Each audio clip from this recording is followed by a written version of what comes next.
안녕하세요. 수박겉핥기입니다.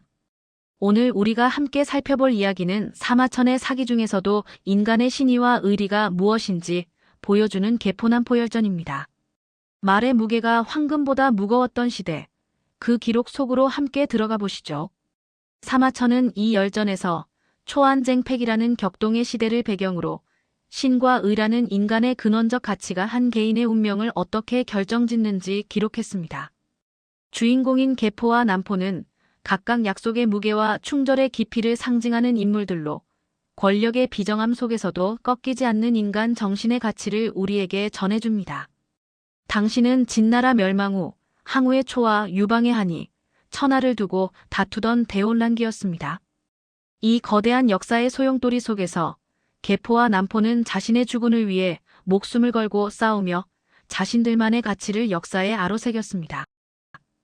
먼저 첫 번째 파트, 신의와 의리의 상징인 두 인물의 삶을 자세히 들여다보겠습니다. 개포는 원래 초나라 항우 휘하의 용맹한 장수였습니다. 유방을 여러 번 궁지에 몰아넣었던 전적 때문에 한나라가 건국되자 천금의 현상금이 걸린 도망자 신세가 되죠. 유방은 그를 숨겨주는 자의 삼족을 멸하겠다는 엄명까지 내렸습니다. 하지만 놀랍게도 그를 아는 사람들은 누구도 그를 배신하지 않았습니다. 그는 스스로 머리를 깎고 노예가 되어 협객 주가의 집에 숨어들었습니다. 국가 권력은 그를 죽이려 했지만 민간 사회는 그를 보호해야 할 가치로 여겼습니다. 협객 주가는 유방의 측근 하우영을 설득해 개포 같은 인재를 개인적 원한으로 몰아내는 것은 국가적 손실이라고 역설했고 결국 유방은 마음을 돌려 그를 사면하고 중용하게 됩니다. 국가의 법령보다 개포가 쌓아온 사회적 신뢰가 더 강력했음을 보여주는 사건입니다. 개포의 이야기는 진정한 권위가 지위나 무력이 아닌 훼손될 수 없는 신뢰에서 나온다는 정치적 가르침을 줍니다. 또한 개인적 원한을 넘어 인재를 아끼는 국가적 도량의 중요성도 함께 일깨워줍니다.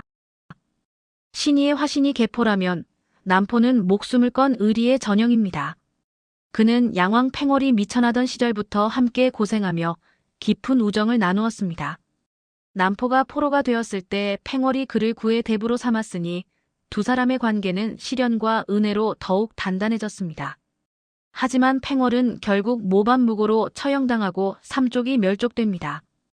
유방은 팽월의 머리를 내걸고 거두는 자는 즉시 처형하겠다는 조서를 내렸죠.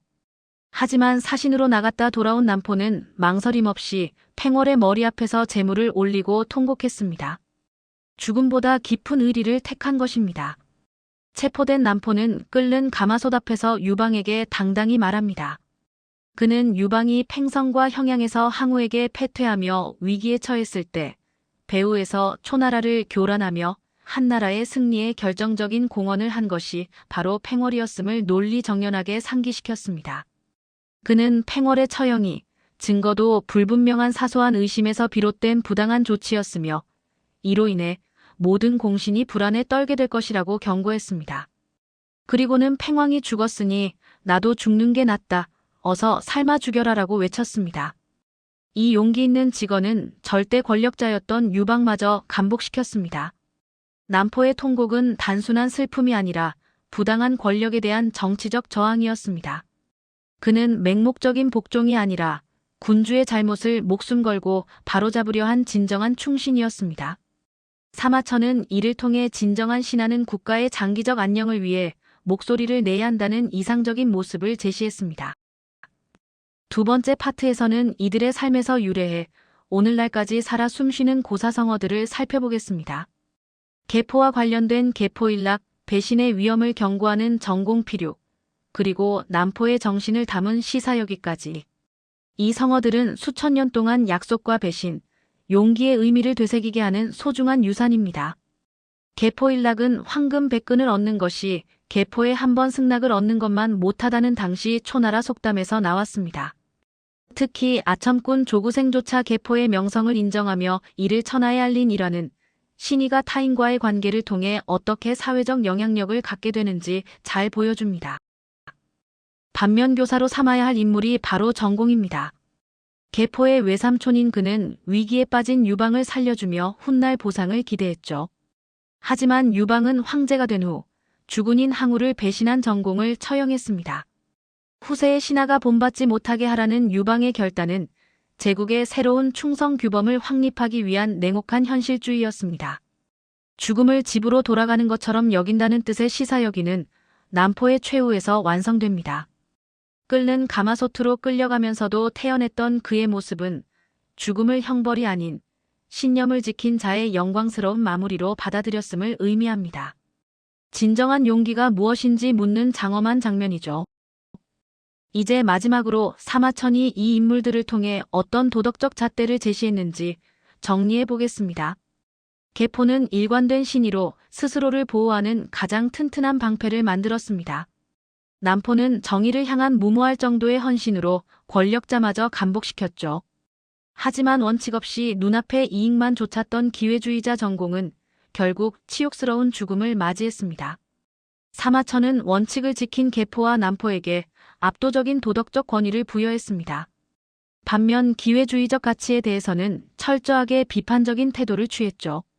이 열전은 고조 유방에 대한 절제된 비판이기도 합니다.